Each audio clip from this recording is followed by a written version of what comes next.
लोक म्हणतात ना प्रेम अमर आहे, आहे आहे, पण माणसं बदलू शकतात. स्वातंत्र्याचे मूलभूत 6 नियम तुला बाहेर सांगेन मी गेल्यावर.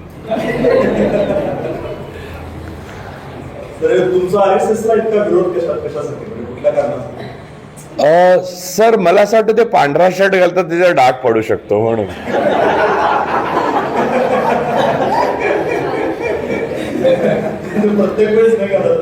नाही, प्रत्येक वेळेस घालत नाहीत तेव्हा ते लपवतात, हेही डेंजरस आहे की मुळात ते पांढरा शर्ट वाले आहेत. लक्षात घ्या की कुठचाही गणवेश हा अत्यावश्यक असेल त्या सेवेला दिला जातो. सिव्हिल माणसांनी गणवेश घालणं आणि त्याचं आकर्षण असणं हे स्वातंत्र्याचा संकोच करणाऱ्या एका टोळीचं निर्देश करतं, निदर्शक आहे. आणि स्वातंत्र्याचा संकोच करणारी टोळी जेव्हा रस्त्यावर फिरू लागते तर त्याला विरोध करणं हे माणूस म्हणून आपलं कर्तव्य आहे. इट्स RSS हे आपल्याला पॉलिटिकल क्रायसिस नसून ह्युमॅनिटेरियन क्रायसिस आहे. हे बऱ्याच जणांना कळलेलं नाहीये. RSSच्या सत्तेने आपल्याला सायकोलॉजिकली गाझा बनवलेला आहे. आपण फिजिकली गाझा नसलो, वरून दिसत नसलो तरी सायकोलॉजिकली सफोकेट जे केलेलं आहे ते गाझाच आहे. ते नेतन्याहू आणि मोदी दोघांनी मिळून केलेलं आहे आपल्याला. सर, या देशामध्ये दर 200-400 वर्षांनी एक महापुरुष येतो आणि सर्वस्व आपला अर्पण करून तो या देशातल्या बहुजनांना गुलामगिरीतून वरे काढण्याचा प्रयत्न करतो. तरीही 2-4 पिढ्या झाल्यानंतर या देशातला बहुजन गुलामगिरी हसत खेळत कवटाळतो. यामागचं कारण काय? सर, महापुरुष येतो असं सांगताना तुम्ही हात माझ्याकडे का दाखवताय?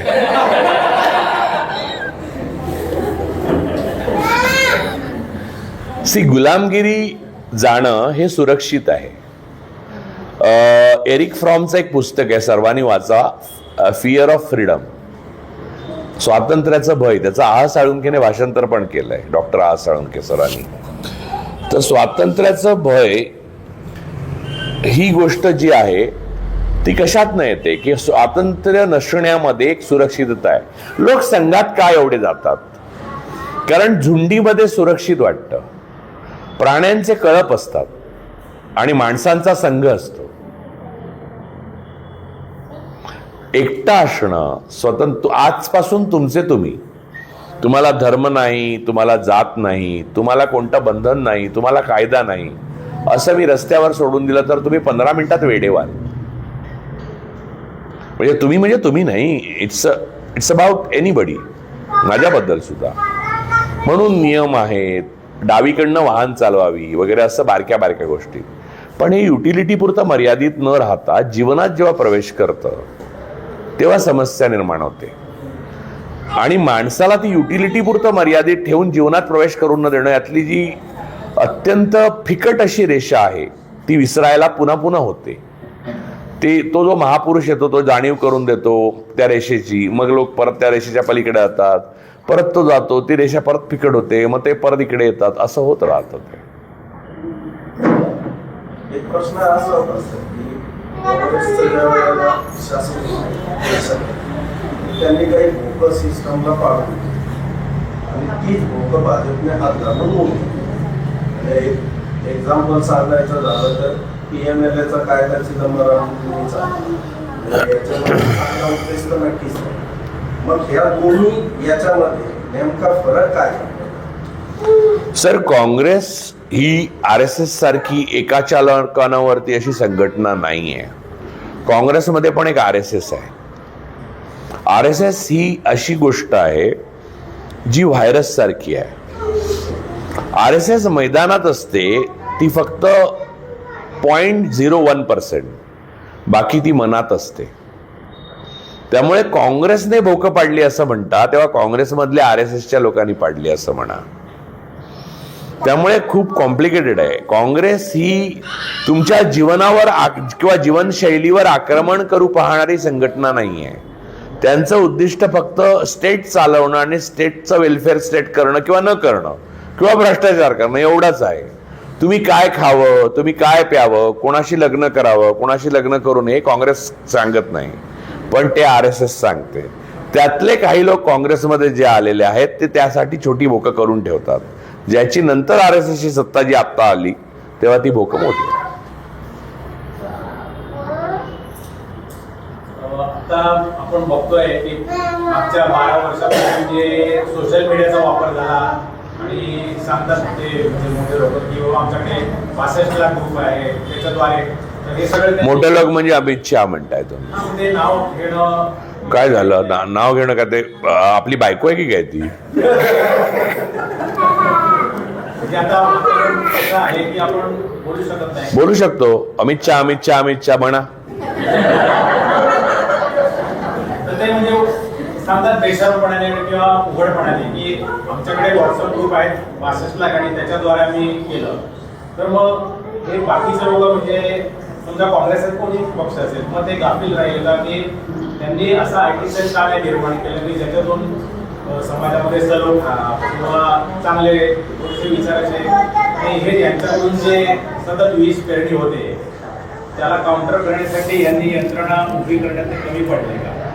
हो, कमी पडले हे सत्यच आहे की दिसतच आहे ना, म्हणजे कमी पडले.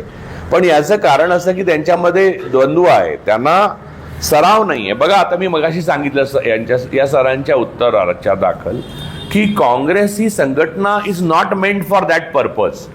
त्यांना माहीतच नाही यांच्याशी कसं लढायचं, कारण आधीपासून सत्तेतच होती काँग्रेस ही लोकांच्या उपयोगाचं सरकार आणणारी संघटना आहे, बरोबर, किंवा न उपयोगाला आणणारं एक नादान किंवा चांगलं सरकार देऊ शकते काँग्रेसला लोकांच्या जीवनात हस्तक्षेप करून त्यांच्या बायका ठरवणं, धर्म ठरवणं, खाण्याच्या पद्धती ठरवणं, रीतिरिवाज ठरवणं हे काँग्रेसला माहीतच नव्हतं. म्हणजे अगोदर की अशा प्रकारच्या संघटनेशी मुकाबला अशा प्रकारच्या संघटना कशी करू शकते, त्यामुळे ती कमीच पडणार. ही जास्तच आहे.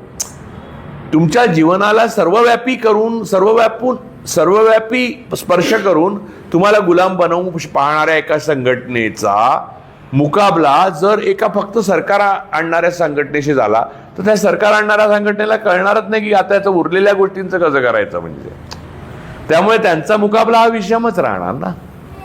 अशी कोणतीच राजकीय संघटना नाही आहे की जी RSS BJP सारखी आहे, कारण ती ह्युमॅनिटेरियन क्रायसिस निर्माण करणारी एक टेररिस्ट ऑर्गनायझेशन आहे. आणि टेररिस्ट ऑर्गनायझेशन नेहमीच तुमच्या जीवनाच्या सर्व अंगाला स्पर्श करणारी असते. त्यामुळे LTTE असो का काय असो, तुम्हाला नियम असतात. लग्न करायचं नाही, कधी आत्महत्या करायची, किती कपडे घालायचे, कोणता गणवेश घालायचा, कोणी कोणाचा करायचा, कुणी कोणाला मारायचं, कोण आपले शत्रू, कोण मित्र, कोणाशी बोलायचं नाही, ब्रह्मचारी राहायचं की नाही, CBSE महत्वाची की नाही, हे सगळे नियम टेररिस्ट ऑर्गनायझेशन ठरवते, राजकीय पक्ष नाही. आता रोज 2 वेळा तुम्हाला एक मी मंत्र देतो सोपा, 21 वेळा अमित शहा म्हणायचं रोज.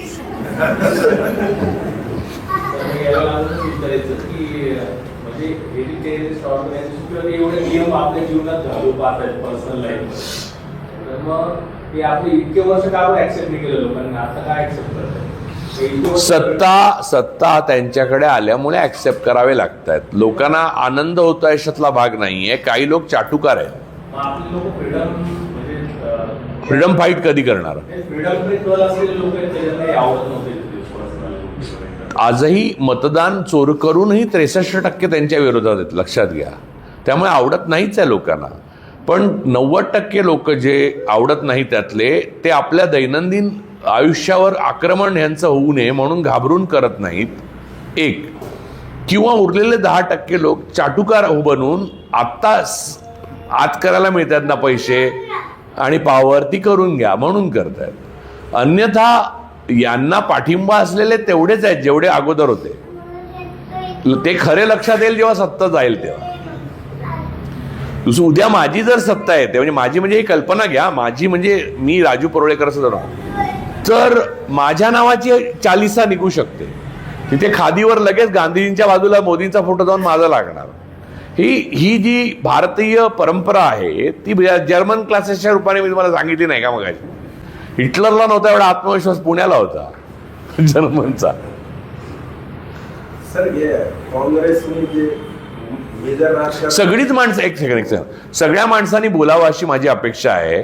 काही लोकांनी मी इथे बुवा आहे असं समजून प्रवचन ऐकायला आल्यासारखं बसू नये. ही युनिलॅटरल प्रोसेस नाही व्हायला पाहिजे असं मला वाटतं. बायलॅटरल होऊ दे ना. सर आपलं कधी राहुल गांधींशी डायरेक्ट बोलणं झालंय का प्रश्न नाही झालं, पण त्याचा काय म्हणजे संबंध काय, म्हणजे झालं तर काय. राहुल गांधी किंवा कोणताही मनुष्य याच्याशी बोलणं होऊन काही बदलू शकत नाही जगात, यावर विश्वास ठेवा. स्ट्रॅटेजिकली सुद्धा त्याला एक प्रचंड मोठी प्रक्रिया आहे. आता आपण इथले ते आपले हे कोणते काका हलवाईनं ओळखतो, त्याने काय फरक पडतो. रोज मिठाई येते का आपल्या घरी, किंवा आपण काय त्याच्यात भर घालतो का मिठाईत. नाही, ओळख आणि भेट या गोष्टीपेक्षा प्रक्रिया महत्वाची असते. ती प्रक्रिया जोपर्यंत आकार घेत नाही तोपर्यंत या भेटीला अर्थ नाही. तुमचा मुद्दा माझ्या लक्षात आल्यामुळे मी एक्सप्लेन केलं. स्ट्रॅटेजिकली त्याला इम्पॉर्टन्स 0 असतो. मिटिंगा मागून मिटिंगा होत राहतात, त्याला काही अर्थ नाही. म्हणजे चायनाने जे 50 years marathon किंवा RSSD हे 100 वर्ष जे काम केलं आहे त्यांना अशी म्हणजे पुरोगामी स्ट्रॅटेजी काय असावी. हे बघा, तो काळ वेगळा होता. आता दर पाच महिन्यांनी तंत्रज्ञान असं बदलणार ना की तुम्ही पुढच्या 50 वर्षाचं वगैरे स्ट्रॅटेजाइज करू शकत नाही. तुम्ही मागच्या 10 वर्षापूर्वी जो मोबाईल फोन वापरत होता तो आता जर तुम्हाला आणून दिला तर तुम्ही वेड्यात काढाल मला. आणि AI ने तर इतकं बदललंय की आता कोणी कोणाला मिठी मारताना तुम्हाला व्हिडिओ स्वतःच बनवता येतील. त्यामुळे तुमची पोर्नोग्राफी तुम्हीच बनवू शकता. त्यामुळे पोर्नोग्राफीवर पण बंदी आणू शकत नाही. आणि तुम्ही पोर्नोग्राफी त्यांची बनवू शकता जी माणसं तुम्हाला आवडतात पोर्नोग्राफीत असतील तर. म्हणजे बघा, म्हणजे काय लेवलला आपण गेलोय. ते तंत्रज्ञान, त्याचा चांगला वाईट उपयोग वेगळा. सो माणूस असा डोक्यात मशीन घालतो आणि त्याच्यावर एक केस कटिंगचं एक कमांड देतो की त्याप्रमाणे केस कापून येतात AI ने. म्हणजे संपूर्ण बार्बर शॉप्स बंद पडतील काही दिवसात.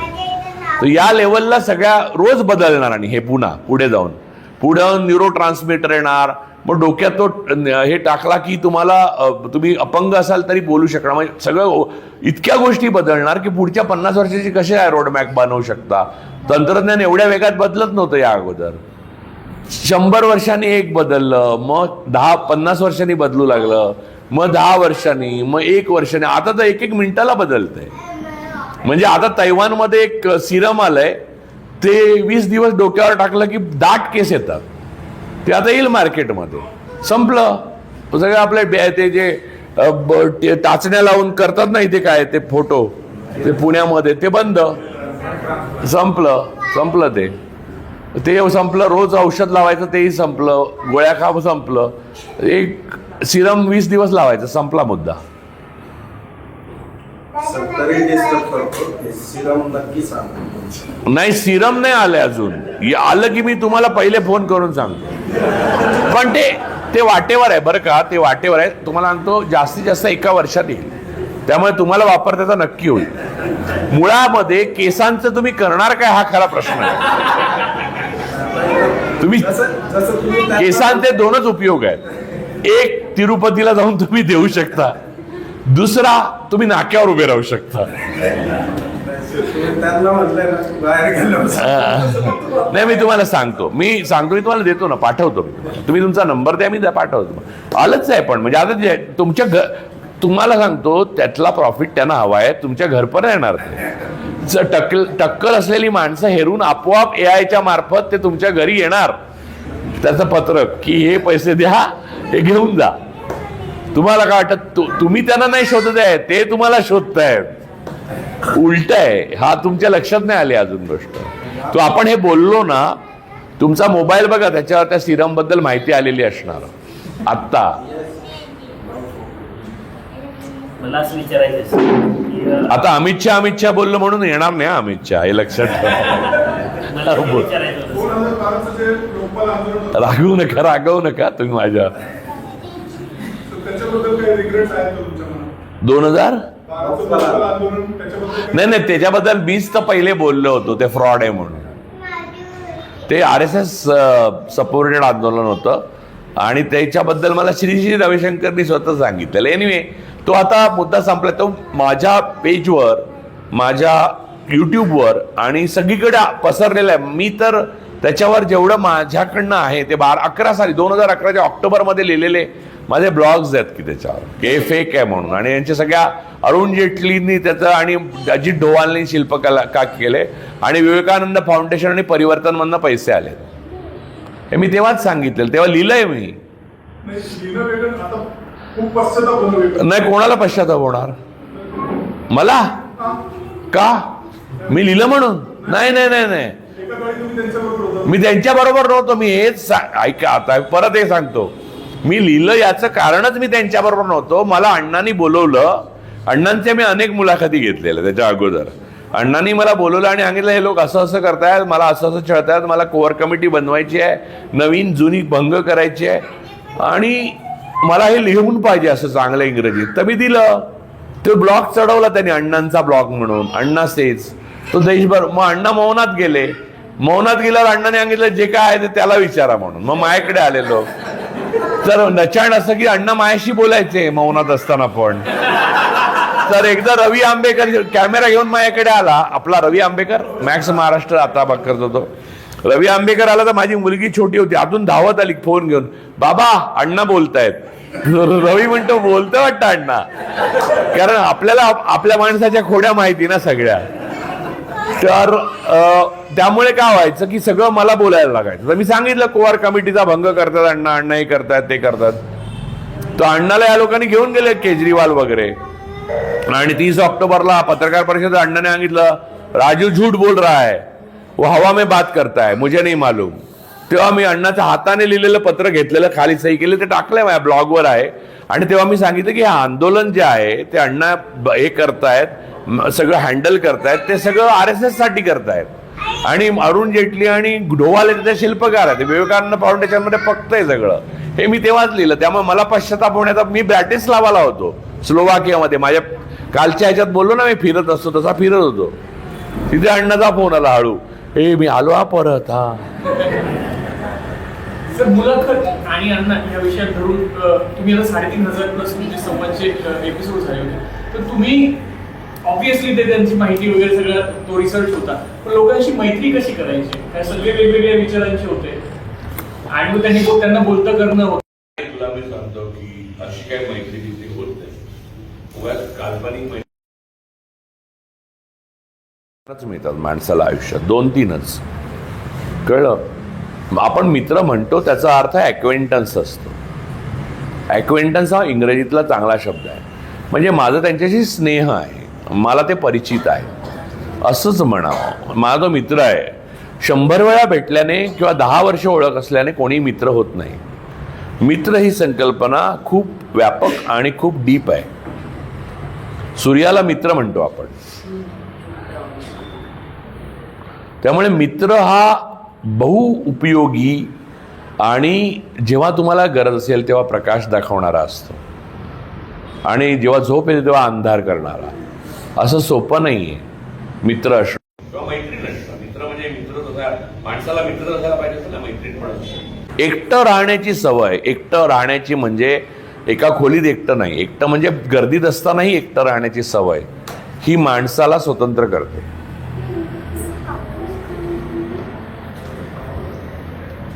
याच मुद्द्याला पकडून प्रश्न असा आहे की ही परिस्थिती ज्यावेळी घरात किंवा नातेसंबंधातच तयार होते त्यावेळी ती सिच्युएशन कशी हँडल करावी? एकटं राहावं म्हणजे त्यांच्याबरोबर राहावं, पण एकटं राहावं. आपण बेट असतो एक स्वतंत्र. तुम्ही स्वतंत्र आहात हे विसरता. नातेसंबंधात आपण हे विसरतो की आपण स्वतंत्र आहोत. तुम्ही लग्न केलंय किंवा तुम्हाला मुलं झाली आहेत, तुमचे आई वडील आहेत ज्यांनी तुम्हाला जन्म दिलाय, या तुमचे मावशी आहे, याचा अर्थ त्यांच्या वेठबिगारीचा तुम्ही कलमनामा लिहून दिलेला नाही ना. तुम्ही स्वतंत्र आहात. तुमची मतं, तुमचं अस्तित्व. तुम्ही आजारी पडलात, तुम्ही हालचाल करू शकत नाही, अशा अवस्थेला पोचलात, तर तुम्ही एकटे असता. तुम्हाला लागलं तर दुखतं तुम्हाला ना, दुसरे लोक वाईट वाटवू शकतं कोणाला तरी, पण दुखतं कोणाला? तुम्हाला. पकडून नेलं पोलिसांनी तर कोणाला नेतात? तुम्हाला नेतात, सगळ्यांना नेणार. त्यामुळे बाकीचा सगळा जो आहे व्याप आहे ना, तो तो तो माया समजा तुम्ही तात्पुरतं. आत्ता शब्द आपण तो वापरूया, माया आहे ती. पण नवरा आणि बाप म्हणून जे आपण निर्माण केलं, नवरा आणि आपण निर्माण केलेलं काय म्हणून? बाप म्हणून का नवरा म्हणून? ते दोन वेगळ्या गोष्टी आहेत. दोघांची एवढी जबाबदारी आपल्यावर येते. नाही, नवरा म्हणून तुझ्यावर जबाबदारी असेल तर याचा अर्थ तू पुरुषप्रधानता मानतो. नवरा आणि बायको हे इक्वल आहेत. म्हणजे बायकोची जबाबदारी आहे तुझी ती सहचर असं म्हणतो ना तू. हा, स्वतंत्र व्यक्ती आहे. किंवा तू म्हणजे बायकोला तू घटस्फोट देऊ शकतो, मुलाला देऊ शकतो का? नाही ना. त्यामुळे मूल आणि बायको, नवरा ही गोष्ट संकल्पनाच वेगळ्या आहेत. मूल आहे त्याला तू जन्म दिलेला आहे, तो स्वतःचा निर्णय स्वतः मुलगा किंवा मुलगी घेऊ लागली त्या दिवशी नंतर तू त्याच्यात ढवाढवळ करणं बंद करणं अत्यावश्यक आहे. याचं कारण असं की प्राणी जगतात अशी खूण नाही की पालकांनी मरेपर्यंत आपली सून, आपला भाचा, आपला पुतण्या यांच्यामध्ये ढवाढवळ केली आहे. आणि जेवढं तुम्ही त्याच्यात करत राहाल तेवढं त्या माणसाला स्वातंत्र्यापासून तुम्ही मुलांना वंचित करताय. त्यांना आपटू दे आणि निर्णय घेऊ दे. त्यांना काही कॉशन सांगा पण तू सांगितलं म्हणून ते ऐकतील असं नाही. आणि त्यांनी ऐकलं नाही तर तू रागावूही नको. हे जेवढं शक्य होईल तेवढं कर. मलाही पूर्ण शक्य होतं अशातला भाग नाही. पण हे कर आणि हे करू नको, याची कारणं ही आहेत, याची कारणं ही आहेत, हे माझं मत आहे, मी अनुभवाने हे शिकलेलो आहे असं सांगून सोडून द्यायचं. त्या वेळेला सल्ला मागायला आला तर द्यायचा आणि तो योग्य द्यायचा. या पलीकडे जर तू काय करायला गेला तर फक्त तुला त्रास होणार, त्यांना नाही. कारण तो तुझ्या विरुद्ध बंडच करायला निघालाय ना, त्याला कशाला त्रास होईल? म्हणजे तो किंवा ती, मुलगा असेल तर मुलगी असेल तर. त्यामुळे आपल्याकडे मग काय करतात माहिती आहे, या उद्विग्नतेतनं मुलांना जाळून टाकतात, मुलीला जाळून टाकतात, मुलाला मारतात. हे चुकीचं आहे. कारण ती मुलगी आपल्या आयुष्याचं नरक करते. समजा बापाला कळतंय तर तिला नरक करू दे ना. मग तुला दुखणार ना, तुला दुखणार कारण तुझी मुलगी आहे, बरोबर. पण म्हणून तू वाचवू शकतो का? बरं, तिला नाही का दुखणार? स्वातंत्र्याची किंमत प्रत्येकाला चोकवायला लागली पाहिजे, तेव्हा त्या स्वातंत्र्याचं महत्व कळतं. जिकडे तिकडे तू बाप म्हणून ढाल गेलास ना तर गेला, तू गेला आणि तुझं मुलंही गेलं, दोघे कामातनं गेले. आणि बायको किंवा नवऱ्याच्या बाबतीत तर पूर्णता भिन्न आहे. तुला सांगतो की बायकोशी किंवा नवऱ्याशी जितकं कमी बोलाल तेवढं जास्त चांगलं राहील. कळलं ना? म्हणजे ते खूप प्रेम असलेल्या जोड्यांच्या रील्स वगैरे येतात नाचताना वगैरे, तर मला असं वाटतं की हे दाखवावं लागतं, याचा अर्थ नाही आहे. वाढदिवसाच्या शुभेच्छा आपल्याच बायकोला आपणच आपल्याच फेसबुकवरनं तिच्या फेसबुकवर देणं, याहून विकृत काही असू शकत नाही.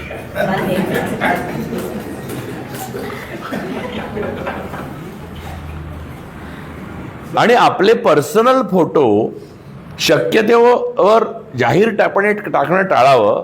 कारण तुला बढती मिळाली आहे, तुझी बायको बाळंत झाली आहे, तुला मूल झालं आहे, तुझ्या लग्नाचा वाढदिवस आहे, याचा 4,999 तुझ्या मित्रांना काही इंटरेस्ट नाही. हे जेवढं लवकर समजेल तेवढी मॅच्युरिटी लवकर येते. सर, लोक हनीमूनचे फोटो टाकतात. मला त्या कमालच वाटते.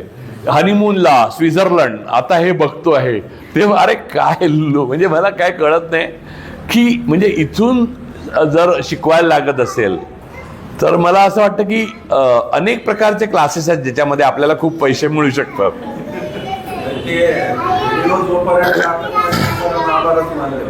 हा, नाही नाही नाही, तो तर मुद्दा वेगळा. म्हणजे तो अजून पुढे, आता AI ने ते पण होईल. म्हणजे काही दिवसांनी त्यांचे शेजारी टाकतील त्यांचा व्हिडिओ. तर मला हे विचारायचं. नाही, एक मिनिट, ते उभे राहिलेत.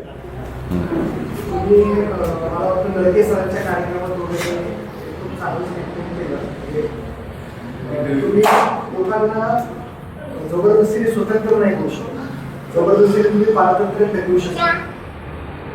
आत्ताचा जो मागच्या 10 वर्षात जो आपण पाहतोय जो प्रवास चालू आहे लोकांना सातत्याने कुणीतरी मसिहा पाहिजे असतो. इकडनं तेच घरंदाज तेच मसिहा इकडे येतात आणि लोक परत त्यांना डोक्यावर बसून घेतात. हे जे आहे एकंदरीत म्हणजे आपण खरंच आपली एक मनुष्य म्हणून एक जे आपली काय समाज आहे किंवा आपण जी काय अभिव्यक्ती आहे ती आपण खरंच स्वतंत्र होण्याकडे कला आहे आपला. आणि लॉंग टर्म जर असं आपण पाहिलं तर आपण खरंच स्वतंत्र होऊ शकतो का? म्हणजे काही आशावाद आहे का जर आपण स्वतंत्र असतो, आपण गुलामीत जातो. आता ही मुलं आहेत ना, ती कालपासून स्वतंत्र आहेत. त्यांना काय फरक पडलाय? मी आहे, तुम्ही आहात, आपण इथे बडबड करतोय, हे काहीतरी भयंकर चाललंय असं वाटत त्यांना ताण येतोय का? जरा पण येत नाही आहेत. ते बिंदास लोळतायत, केळी खातायत आणि काय काय चाललंय त्यांचं. माणूस मूलतः स्वतंत्र असतो. गुलामी आपण हळूहळू स्वीकारत जातो. त्यामुळे दुसरा स्वतंत्र आपल्याला करू शकत नाही. कारण जे आपण आता तुमचा म्हणजे एखाद्या माणसाला स्वातंत्र्य करण्याकरता मी हिरिरीने पुढाकार घेणं म्हणजे काय करणं? मी काय करू शकतो? काही नाही करू शकत. मला माहिती आहे तिथे एक ओळखीच्या आमच्या बाई आहेत, मराठा खानदाना, मोठ्या खानदानातल्या, म्हणजे मोठ्या म्हणजे त्यांचे पूर्वज सरदार होते शिवाजी महाराजांकडे, तर त्या लिगसीमधल्या आहेत. त्या अगदी शाकाहार पितकरला त्या गुरुचरित्राचं भयंकर पारायण करतात. त्या गुरुचरित्राचं काय लिहिलंय ते त्यांना मी सांगितलं एकदा वाचा, तुम्ही पुस्तकार्क वाचा जरा. त्या नायकत त्या कुठच्या तरी त्यांना दृष्टांत झाल्या असं त्यांना नाही सांगत, त्या स्वतः असं समजून घेतात वगैरे, असं काय काय करतात. ही गुलामी जी आहे त्याची स्वातंत्र्य मी कसं करू शकतो सांगा? तर स्वातंत्र्य नाही आहे. त्यांना वाटेल ज्या दिवशी की राजू परुळेकर खरं बोलत होते, आता हे आपल्याला, जसं की तुम्हाला सांगतो, तंबाखू खाणारा माणूस, त्याला कुठच्याही डॉक्टरकडे न्या, तो हो हो म्हणून बाहेर येणार आणि जवळपास तंबाखूचं दुकान कुठे आहे बघणार. दारुड्याचं पण तेच आहे. कुठचाही दारुडा, कुठचाही तंबाखू खाणारा, कुठचाही अतिधार्मिक मनुष्य, या लोकांना स्वतःला आतून वाटल्याशिवाय तुम्ही मुक्त नाही करू शकत. तो परत येऊन स्लीप होतो. आपण देवळाच्या बाहेरून जात असताना लोक असं नाही का करत?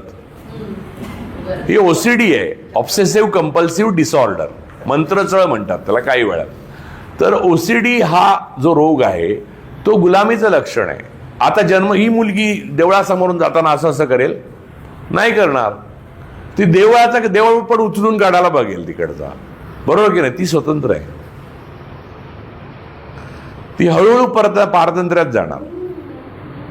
आई वडील शिकवणार, थोडं गुरुजन शिकवणार, थोडं आपल्यासारखी 4 शहाणी माणसं शिकवणार, थोडी माणसं मुलीच्या जातीने असं करावं करू नये असं शिकवणार.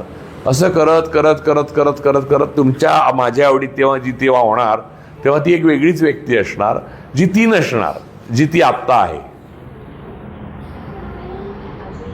म्हणून बघा, लहान मुलासारखं होणं खूप कठीण आहे. पण जर आपली सिस्टीम अशा पद्धतीने डिझाईन आहे की आपण लहान मुलं, सर सिस्टीम आपणच डिझाईन करतो आपली. आपण आपलं स्वातंत्र्य वाढवू शकतो. जसं की सरांना मगाशी मी 2-3 वेळा म्हटलं, कारण त्यांच्या पर्सनल माझा काही मुद्दा नव्हता. मी एवढंच म्हणू इच्छित होतो, मी सगळ्यांनाच सांगू इच्छित होतो की आपण ठरवतो की आपण नरेंद्र मोदी आणि अमित शहा नाव नाही घ्यायचं. सिस्टीम आपण संकोच करतो.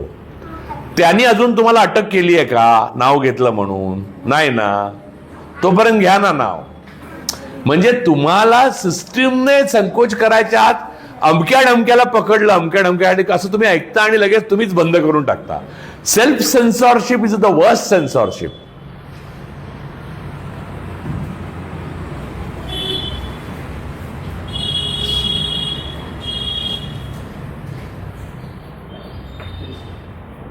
सर मला हे विचारायचं होतं.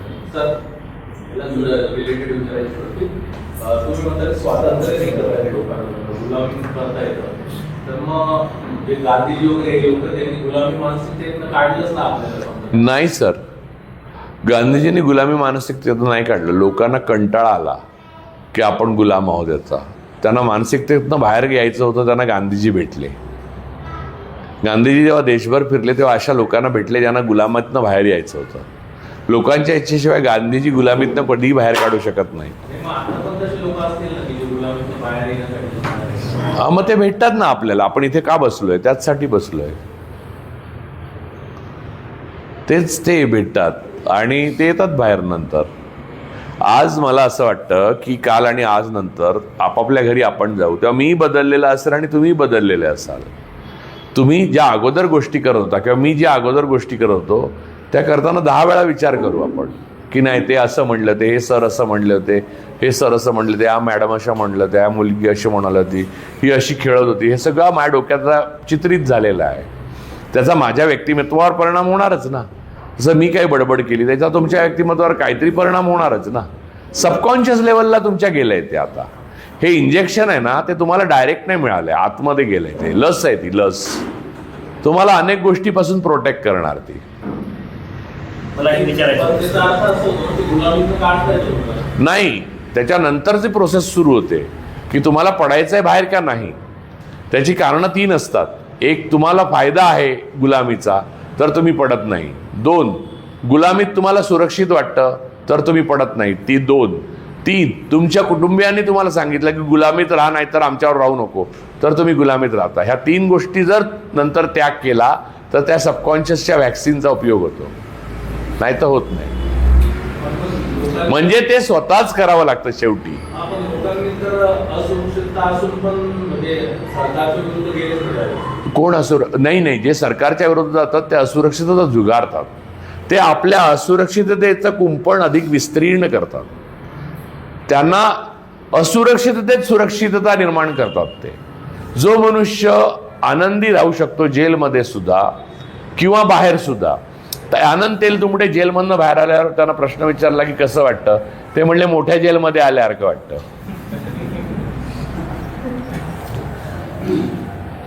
ही सगळी लोक जे लोकशाही मूल्य रोज पायदळी तुडवायला, तर आपलं एक भारतीय नागरिक म्हणून आता आपली काय जबाबदारी बनते आणि आपण काय केलं पाहिजे आणि काय नाही केलं पाहिजे ते बघतो. नाही, असं काय माझ्याकडे हे नाही. म्हणजे मी ठरवून नाही आलं की भारतीय नागरिक आणि माणूस म्हणून आपण माणसासारखं वागलं पाहिजे आणि आपण इतर माणसांशी तसं नाही वागलं पाहिजे जसं त्यांनी आपल्याशी वागू नये असं आपल्याला वाटतं. ह्याच्यावरच सगळं अवलंबून आहे बस. त्या पलीकडे भारतीय वगैरे असं काही नाही. पाकिस्तानी लोक पण चांगले आहेत. हा, म्हणजे तू कराचीत गेला तर पैसे न घेता तुला सगळं खिमा बिमा देणार. आता तू व्हेजिटेरियन असेल तर वेगळी गोष्ट, बटाटा पण देतील. हल्ली उगाच लोक बीजेपीला खुश करण्याकरता व्हेज झालेत बरेच. बरं, बीजेपीला व्हेज म्हणजे काय हेच माहीत नाही. बरं, ब्राह्मण व्हेजिटेरियन नव्हतेच कधी. मुळामध्ये ब्राह्मण जैनांना प्रतिकार करण्याकरता व्हेजिटेरियन झाले की जैन धर्माचा वाढ होऊ नये म्हणून आपणही व्हेजिटेरियन झाले ब्राह्मण. तर आता हे सगळं गुंता जो आहे तो सुधारवण्याकरता खूप शहाणपणाची गरज आहे. तेवढं शहाणपण समाजात निर्माण करणंचा दूरदृष्टी अगोदरच्या लोकांनी दाखवली नाही गेल्या 70 वर्षात, म्हणून समस्या निर्माण झाल्या आहेत, बाकी काही नाही. तरी सुद्धा तुम्हाला काय वाटतं की बाई तरुणाईनं आता काय केलं पाहिजे? आपले पोस्टर आणि होर्डिंगवर फोटो टाकणं बंद केलं पाहिजे तरुणाईने. तसं टाकणाऱ्यांना परावृत्त केलं पाहिजे. ज्या वेळेला शहरांमध्ये नेत्यांचे आणि त्यांच्या अनुयायांचे फोटो दिसणं बंद होईल तेव्हा समजा की देश चांगल्या मार्गाने चाललेला आहे. आता तरुणाईने पहिली गोष्ट सगळ्यात जर काय केली पाहिजे असं वाटतं तर आपण स्वतंत्र आहोत या भावनेचा पूर्णपणे आपल्या आतमध्ये सबकॉन्शियस लेवलपर्यंत पोचवली पाहिजे. आपल्याला पकडू शकतात लोक पण आपल्याला गुलाम नाही बनवू शकत जर आपण स्वतंत्रच असू तर. गुलाम आपण आहोतच म्हणून गुलाम बनवणं सोपं आहे.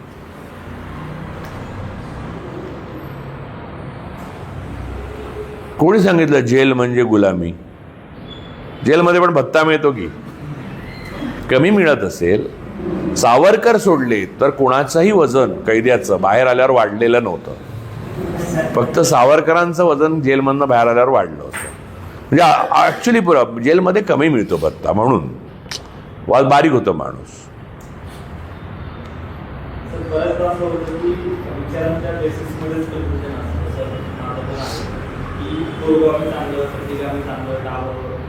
असं काही नाही.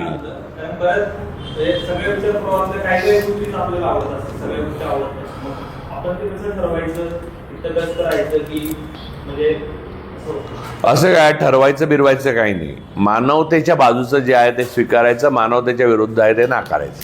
संपलं. साधं आहे. ज्याने माणसाचं जनावर होतं ते नाही करायचं. माणूस अधिक उन्नत होतं ते करायचं. संपलं. आणि कोणत्याही कृतीने लॉजिकली तुम्ही एक्सप्लेन करू शकत नाही अशाच कृती सतत करण्याचं टाळावं. उदाहरणार्थ 26 जानेवारीला सत्यनारायण टाकणं हे असं बंद करायचं. कारण काय 26 जानेवारी हाच मुळात धार्मिक कार्यक्रम जाहीरपणे केले जाणार नाही तसं लिहिलेल्या संविधानाचा दिवस आहे. त्या दिवशी जाहीर सत्यनारायण 26 जानेवारी आपण सुरू केले तिथेच आपलं संपलं अर्ध काम.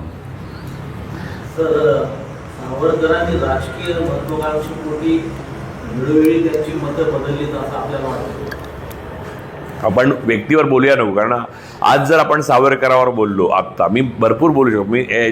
तुमचा प्रश्न उत्तम आहे, मी उत्तर पण देऊ शकतो, पण हा विषय आपण बाजूला ठेवूया. मी सावरकर या विषयावर तुम्ही बोलायला बोलवा, मी बोलेन. कारण मग ते काय होतं की ते सावरकर केंद्री बोलणं होतं. मला आजचं बोलणं माणूस केंद्री करायचं आहे. सावरकरांवर आपण तेवढं ते वजनापुरतं ठीक होतं.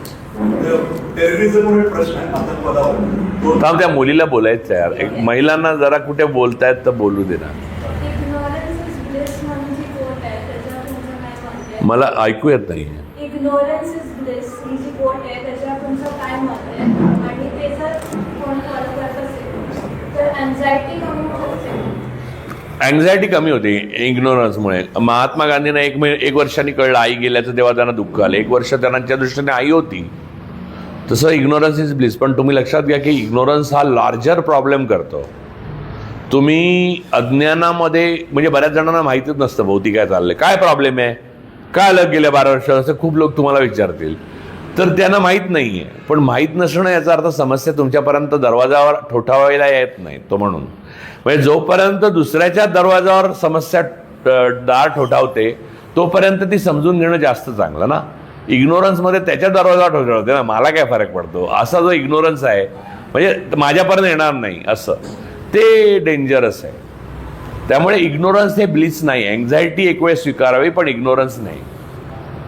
तुम्ही फेसबुक आणि इतर प्लॅटफॉर्मवर बऱ्याचदा लिहित असतात की सत्य असतं आणि सरकारच्या विरोधात असतं, ते नाही वाटत तुम्हाला? काय काय काय काय फेसबुक आणि इतर प्लॅटफॉर्मवर तुम्ही लिहित असता की सत्य असतं पण सरकारच्या विरोधात असतं, ते तुम्हाला त्याची भीती नाही वाटत? नाही नाही, मला भीती नाही वाटत. मला नाही वाटत. सरकारच्या विरोधात टीका करणं हा माझा हक्क आहे. म्हणजे कोणत्याही प्रकारच्या संसदीय भाषेमध्ये संसदीय पद्धतीने कोणावरही टीका करण्याचा मला अधिकार आहे आणि माझ्यावरही कोणी टीका करायची त्यालाही अधिकार आहे. त्यामुळे मी त्यांनाही ब्लॉक करत नाही. का मी अनफ्रेंड वगैरे करतो भाषा चुकीची वापरली तर, अन्यथा नाही. होतो ना, वैयक्तिक आयुष्यात भरपूर त्रास होतो. पैसे जातात, मानसिक यातना होतात, घरातल्यांना त्रास होतो. सरकार त्रास देण्याकरताच असतं ना. सरकारला हिंदीमध्ये शासनच म्हणतात ना.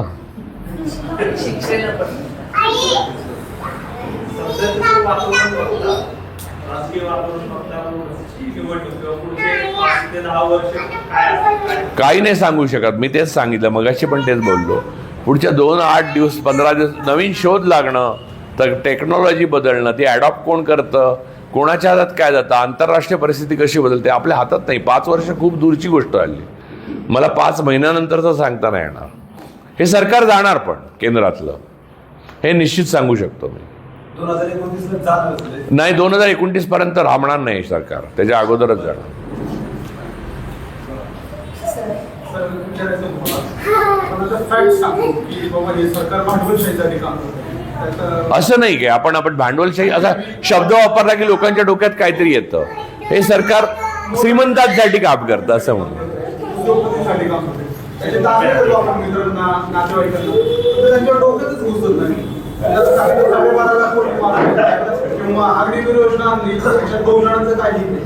ते आपल्या विरोधात आहे, सर्वसामान्यांच्या विरोधात काम करतात. हे आपण बरेच दाखले देतो, ते समजत नाही त्यांना काय करायचं, काय कोणतं युक्ती वाटतं. मला असं वाटतं जोपर्यंत त्यांना समजण्याची इच्छा होत नाही तोपर्यंत तुम्ही समजवू नाही शकत.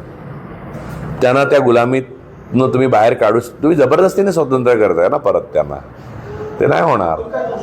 आपण काहीच नाही करायचं. आपण झालो ना स्वतंत्र, बस. आपण फॅक्ट्स तिथे मांडायच्या जिथे त्या कुंपणावरची मुलं आहेत, माणसं आहेत, त्यांना अजून कळलेलं नाही. त्यांनी विचारलं तुम्हाला की नेमकं काय प्रकरण आहे रे, त्यांना सांगायचं. ज्यांना ठामपणे माहिती आहे की हे भारताचे मित्रच आहेत सगळे लोक, त्यांना नाही सांगायचं. त्याला राहू दे तसंच. गटारात जाऊन डुकराबरोबर कुस्ती नाही करतायत, डुकरच जिंकणार.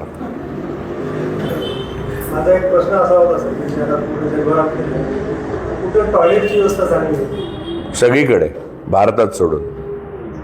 तुम्हाला सांगतो श्रीलंकेत सुद्धा इतकं सुंदर टॉयलेट्स असतात.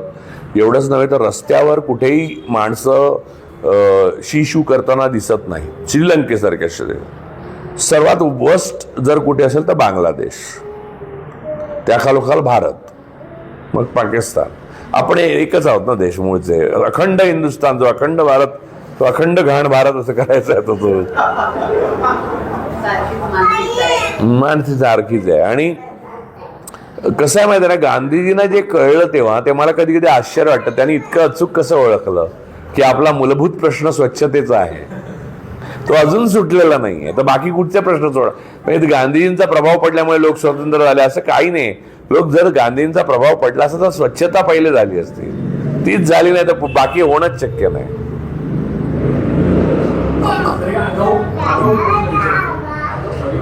पण वैचारिक लोकांचं मतभेद आणि राजकारण्यांचा मतभेद, तर सामान्य लोकांचं नुकसान कुठल्या गोष्टी जास्त होतं हे अशा अर्थाने की तुमचं आणि रवीश सरांचं मतभेद, आणि मग त्यातनं जास्त ताण निर्माण होतो. अरे यार, ही एवढी वैचारिक लोक आहे आणि तरी त्यांचा मतभेद होऊ शकतो. मग आपण नेमकं कोणाला, आणि सामान्य माणूस फॉलोअरच असतो, माझ्यासारखं मुलं फॉलोअरच असतो. नाही, असं काही नाही. तुम्हाला सांगतो की अशा प्रकारचे मतभेद जे आहेत ना, ते वेळोवेळी तसा युद्धाचा प्रसंग आला तर पॅचअप होतं. असं नाही की मी आता केस झाल्या, माझ्या केसेस झाल्या, अभिसार आणि माझ्यावर केसेस झाल्या, तेव्हा रवीशचा फोन आला, मला त्याच्यावर झाला, तेव्हा मी केला की Gage order. It's not about personal gain or loss. राजकारणी माणसांच्या मतभेद हे पर्सनल गेन अँड लॉसचे असतात. आमचा जो मतभेद आहे तो त्या काळात त्याने, मी जेव्हा बोलत होतो की हे संघाचे आहेत, तेव्हा तो केजरीवालला पाठिंबा देत होता. तिथून तो मतभेद सुरू झाला आणि त्याला आता हे मान्य करायला, माझा एवढाच म्हणणं आलं, तू मान्य कर की तू चुकलास. तर ते तो मान्य करत नाही. पण याचा अर्थ कायमस्वरूपी आम्ही शत्रू आहोत अशातला काही भाग नाही आहे, अजिबात नाही. माझं राजदीपचं पण त्याच्यावरनं झालं होतं, मला अनेकांची झालं, पण अनेकांची चांगलं पण झालं. असं काहीच म्हणजे पर्सनल गेन लॉस नसल्यामुळे काही मुद्दा उरत नाही त्याचा. ताज़ा ब्रेकिंग खबरें और विविध विचारकों के विचार सुनने के लिए अभी Karjat live YouTube channel subscribe करें.